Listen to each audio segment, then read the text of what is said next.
Hello, and welcome to today's webinar on the Quality Assurance Protocol for the New York State Universal Full-Day Pre-Kindergarten Program. My name is Meg McNiff, and I am from the Office of Early Learning at the New York State Education Department. I will be presenting today along with my colleague Christine Ellington-Rowe, who is the Pre-Kindergarten Quality Assurance Manager at the New York City Professional Development Institute at CUNY, the organization that SED is contracting with to assist with the implementation of this process. So as awardees of the statewide universal full-day pre-kindergarten program, you are no doubt aware that while a goal of this grant is to expand access to full-day pre-kindergarten opportunities. Along with expanding access, however, there is also an emphasis on assuring and improving program quality. Today, I will go over the quality assurance protocol that will be used as a tool to assist us in providing technical assistance to your programs, and Christine will talk about the process for doing this. As we begin the overview of the protocol, I want to emphasize that we are partners in this work and that our goals are to help all of you develop the best programs possible in order to benefit the pre-kindergartners that we are so privileged to serve and help get them off to a good start and hopefully on a trajectory of loving learning and being successful in school. Again, I want to emphasize that the Quality Assurance Protocol will be used as a tool for technical assistance and support, not as a means to evaluate or judge your program. The program quality standards that are covered in the protocol include facility quality, curriculum and instruction, learning environment, materials and supplies, family engagement and support, staffing patterns, teacher education and experience, physical well-being, health and nutrition, partnerships with nonprofits, community and educational institutions, fiscal and program oversight, and screening and assessment. Next, I'm going to go over the definitions for program performance that will be used when we are visiting your programs.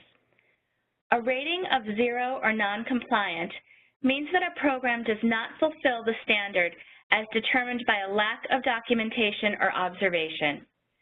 For this to be the case, there would be a lack of a current license, evidence of negligible effort in adhering to and meeting compliance indicators, and no efforts through observable and documentation in the quality indicators. For a rating of 1 or minimal, a program partially fulfills the standard as determined by some documentation or observation. This would be the case if there was a current license, but evidence showed inconsistent effort in adhering to and meeting the compliance indicators, as well as little effort through observable and documented efforts to meet less than half of the indicators of quality.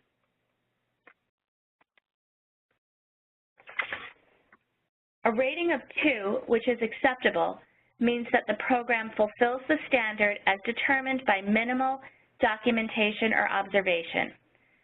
This would mean that there is a current license in view as well as evidence demonstrating consistent effort in adhering to and meeting compliance indicators and some effort to go beyond minimal compliance in at least half of the listed indicators of quality. For a rating of 3 or enhanced, a program exceeds the standard based on sufficient documentation and or observation.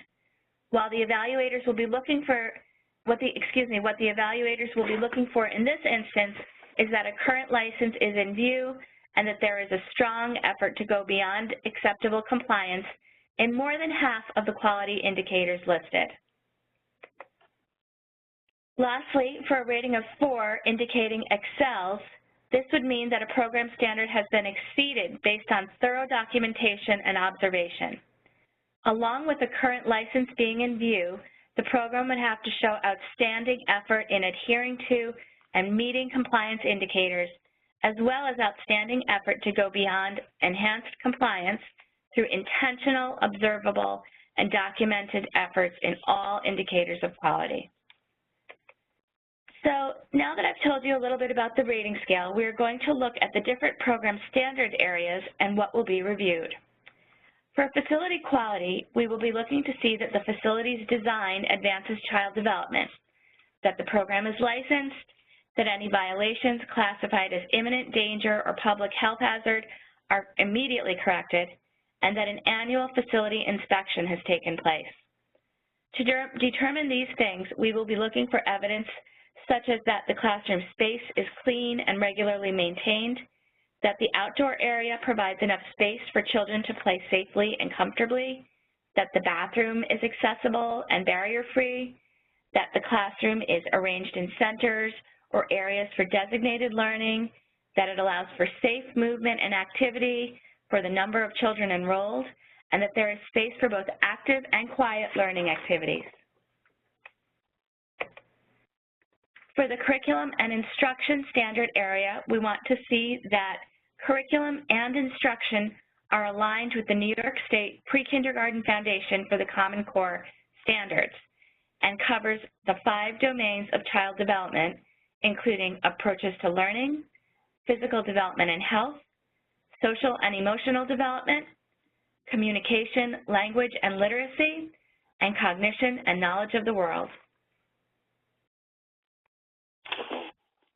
We will be looking to see that there are lesson plans that include opportunities for whole group, small group, and individualized learning, plans for play-based learning that foster rigorous, higher-order thinking skills and problem-solving through hands-on experiential learning, and that the diverse needs of all learners in the classroom are addressed.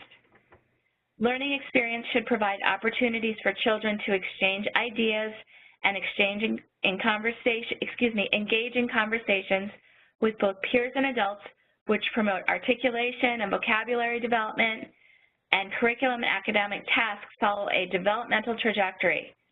An example of this might be that prior to understanding the concept of adding on, children would need to understand one-to-one correspondence. The content of curriculum should be relevant to children's interests and experiences with a balance of teacher-initiated and child-initiated activities. Teachers and staff should be receiving professional development on a regular basis to implement a program of high-quality curriculum and instruction.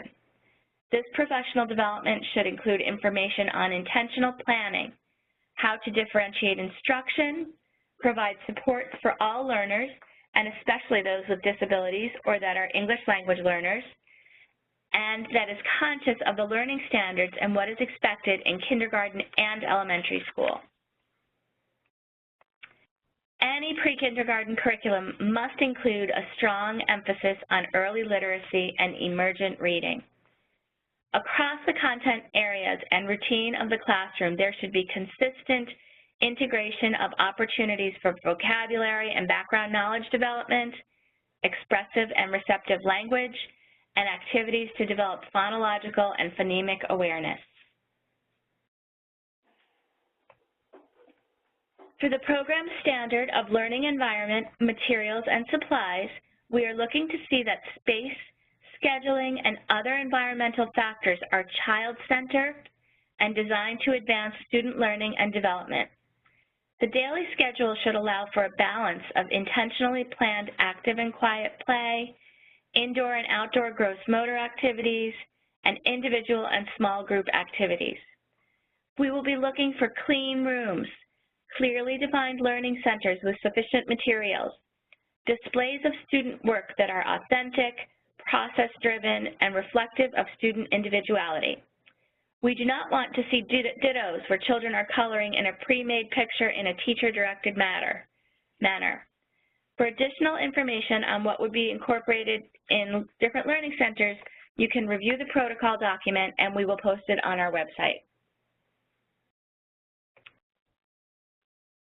For the program standard area of family engagement and support, we will be looking to see that parents are provided information on how the program meets quality standards, that procedures are in place to welcome them and encourage their engagement and involvement in the education of their children in a language they understand, that families are aware of the program's goals and that student progress is communicated to them on a regular basis. We would also hope that staff are attentive to and helpful with any additional needs or supports that a family might have. The next standard area is staffing patterns. This standard really speaks to the regulations for size and staffing of a pre-kindergarten program in New York State. The maximum class size is 20 students.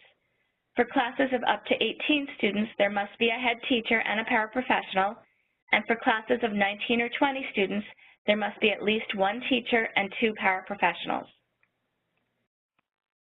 If a teacher is not certified, they must be directly supervised on-site by an individual that is New York State certified. The program should try to recruit and retain teachers that are diverse and reflective of the background and needs of the students attending.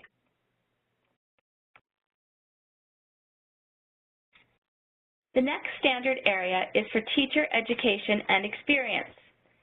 According to the provisions of the law that created the statewide universal pre-kindergarten program, if a pre-kindergarten teacher that has been employed is not certified, in addition to being directly supervised by an individual that is, they must have a plan for obtaining early childhood certification within 3 years.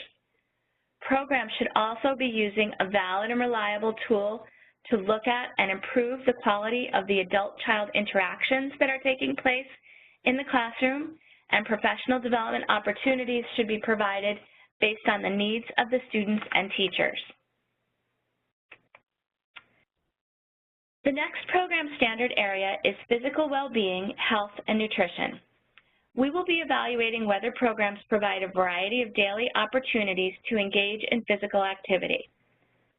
This is so important as research demonstrates that children at this age actually become more fatigued for sitting for long periods of time than they do for moving. Please also be mindful that if children are present in your program for more than 3 hours, you must provide both an appropriate meal and snack, and if present for less than 3 hours, a nutritional meal or snack must be provided. This standard area also investigates whether meals and snacks are provided in a relaxed environment conducive to conversations. Partnerships with nonprofit, community, and educational institutions is the next program standard area in the protocol. This examines whether or not the program has articulated transition strategies for pre-kindergartners as they move into kindergarten programs, either in your center or school, or going to another school in the community. In the protocol, this standard area also examines whether a program has partnerships in the community that leverage existing cultural, business, health and human services agencies that may address the non-academic needs of the young children and families in your programs. The next program standard area that the protocol reviews is fiscal and program oversight. With this, we are just looking to see that a program's fiscal and programmatic records are reviewed on a regular basis and kept on file, that spending reports are supported by detailed invoices, that a system is in place to safeguard against supplanting funds, and that management has established check and balance controls to mitigate fraud risks. The last programmatic standard area that the protocol reviews is screening and assessment. Upon entrance to the program, per New York State law, students must be screened in order to determine if there may be a disability, whether or not the child is an English language learner, or if he or she is possibly gifted. A district or program can choose the tool for the screening as long as it is valid and reliable. A pre-kindergarten program must also have a process in place for evaluating student progress in a manner appropriate for this age group throughout the year, ideally on a quarterly basis. So that concludes my overview of the protocol and the program standard areas that are addressed. I will now turn the webinar over to Christine so that she can explain the process for the protocol and what exactly you can expect when someone comes to your school or classroom to do a review. If you'll just give me a moment, I'm going to turn this over to Christine. Good afternoon, everybody. It's great to be a part of this explanation of the protocol, because that's the important tool that we are using to support programs. I'm glad that you mentioned the word support, Meg, because it's extremely important. It's important because quality is something that happens all the time, every day, every month, every year as the program continues. Quality improvement is a continuous process. So, having said that, let's go to the next screen, and I'll talk about the classroom visit. Okay. The classroom visit. Meg, are you at the classroom visit screen? Hi, Chris. I am having trouble advancing this for some reason. Okay. All right, while Meg is doing that, let me just talk a little bit about the visit, because of course the visit is planned with the availability of the education coordinator or the director of the program or the principal of the school, whoever is in charge of the program. The classroom visit begins with the appraiser going to the classroom, trying to be as inobtrusive as possible, and stationing herself in the classroom, either on a chair or on a stool or in a corner. And then what is taking place is she is doing a lot of observing and a lot of looking at the classroom environment, because the classroom environment is indicative of the best practices that should be carried on with materials and supplies and learning centers. So the appraiser is verifying all of the program standards that are mentioned in that protocol, particularly sections A, B, and C, because those are the sections that deal with materials and supplies and furniture. Typically, a classroom observation will take about an hour. Within that time, we're able to see what we need to see. And fortunately, programs now have Wi-Fi, so we are able to put that into the computer, enter the data immediately while we're making that visit in the classroom.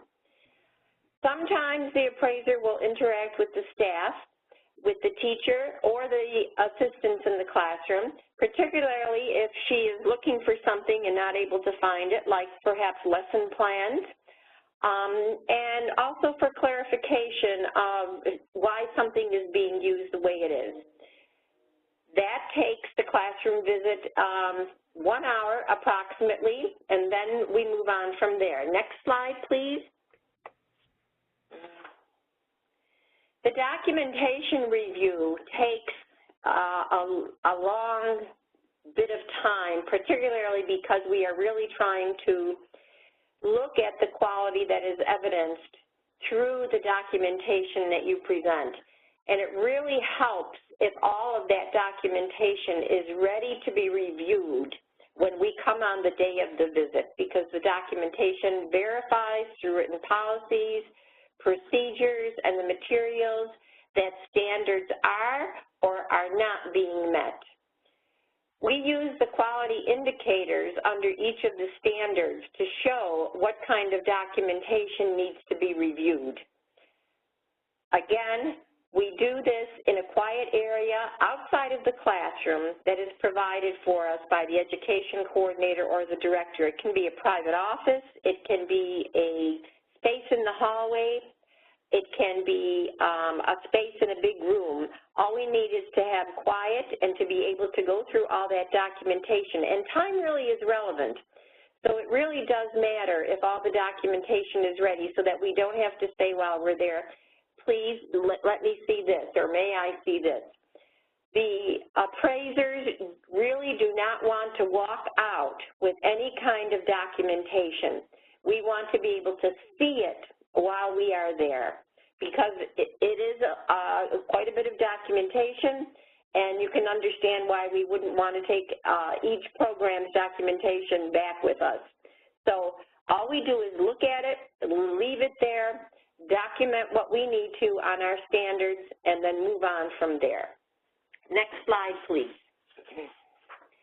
The summary discussion is the third part of the visit, and the appraiser meets with the program director and other staff who are responsible for the program. In the case of lead agencies who are sponsoring other center-based programs in communities, the lead agencies are also invited to sit down so that they understand the kind of quality that is taking place. What we do at that time is to discuss what we've seen and what kind of documentation has been used as evidence, and then we format that into needed improvements that will improve program quality. And it's extremely important here to remember that every program is at a different place for quality. And we understand that, and that's why each protocol is geared towards understanding individual programs. We include improvements that can be made immediately, and also those that will take a longer period of time. For instance, an immediate program improvement might be to label all of the learning centers in uniform print. That is something that doesn't take a long time and can be accomplished in a couple of days. Something that would take a longer period of time would be perhaps a plan to put together ideas for the construction and the building of an outdoor playground. That, of course, is going to involve steps that include making a budget, locating a space, locating places to buy the equipment, the type of equipment. So that is something that takes a longer period of time. So we really try to designate between immediate improvements and long-term improvements. The discussion takes usually about an hour. However, if programs are really interested in asking further questions or engaging in conversation, appraisers are most willing to respond to any kinds of questions or any kinds of concerns. And if it goes beyond an hour, that is certainly okay. Next slide, please. Because we are truly interested in quality and want everyone to feel that we are supportive of quality taking place over the length of the time of a program, whether it's months or years, we want everybody to ask themselves this question: what quality improvements can I add to improve learning for the State Universal Full Day Pre-K children? Quality begins with a question. It begins with teachers and staff being motivated enough so that they are asking themselves, what more can I do? How can quality be improved? What are the steps for that? Next slide, please. The U in quality is for understanding. Early childhood development, knowing it, understanding it, is primary to quality.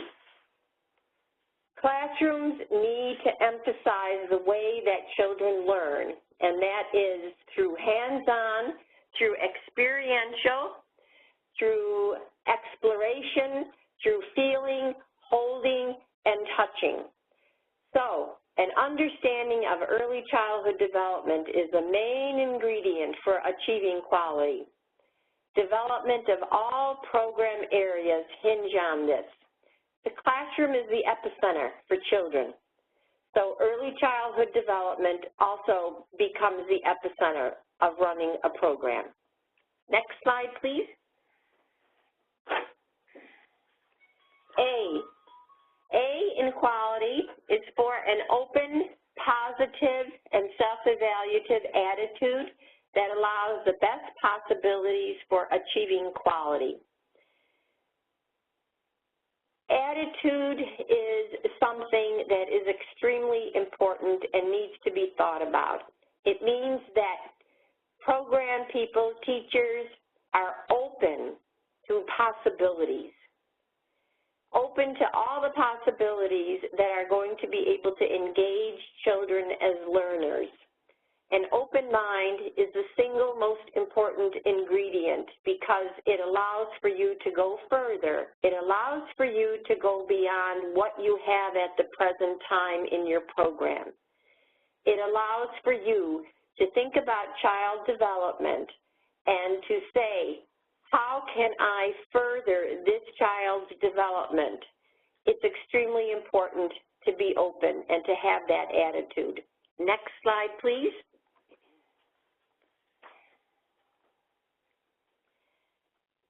The L in quality is for the language that quality represents.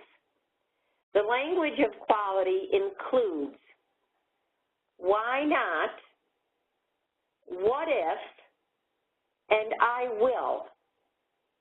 Again, this is a teacher, this is a teaching staff, this is a principal, this is an education coordinator, this is a board of directors saying, we will take child development seriously, and we will say to ourselves, what if I use this material this way? Or what if I use the space this way? Or what if I engaged parents in this kind of training? What if I engage the staff in this kind of training? So the language of quality includes why not, what if, and I will. Next slide, please. The I in quality means that quality improvement begins with I. Whether the I is the program director, the principal, the education coordinator, the teacher, I means taking ownership myself for making quality improvements happen. People involved in a program working cooperatively together can take a program far, far further and beyond than what it is. But somebody has to initiate that. The person initiating it is the person that acts as a catalyst and shares with all of the other people involved what can be done in a classroom for excelling, for having great quality every single day. Next slide, T. Quality improvement takes time, and this is so important to realize because it's a process. Allowing yourself time to think and then to implement takes time. It cannot be rushed. It cannot be achieved in a day, in a week, in a month. It is something that needs to be consciously and intentionally thought about. Any part of an early childhood program can always be improved in some way, shape, or form. I have yet to see a program, even the best of programs, where materials cannot be used in another way, where there is also room in a classroom to start creating dramatic centers with the children so that they can be the ones that paint the big boxes that are stores and veterinarians' offices and hospitals and post offices. Everything takes time. Planning is extremely important. Quality is a process, and it happens in little, and it happens in big ways continuously. Next screen, please. Why? This is extremely important because the why in quality means that the teaching staff yield to meeting the developmental needs of children. Those developmental needs that children have should be the driving force of any program. Quality means that you are going to have play-based, center learning activities, that you are going to have a balance of individualized, small group, whole group activities, that you are going to have family-style eating meals. It means that you are going to have gross motor activities, both indoor and outdoor. Quality means looking at children's holistic development. That means social, emotional, physical, and of course the cognitive, stressing language development all the time. So quality means yielding to meeting the developmental needs of children. Thank you very much for allowing me to go through this process. And again, I just want to reiterate that the key word here is support. We are here to give you continuous support and to answer all of your questions, because quality happens all the time. Thank you. Thank you, everyone. We look forward to working with you on this.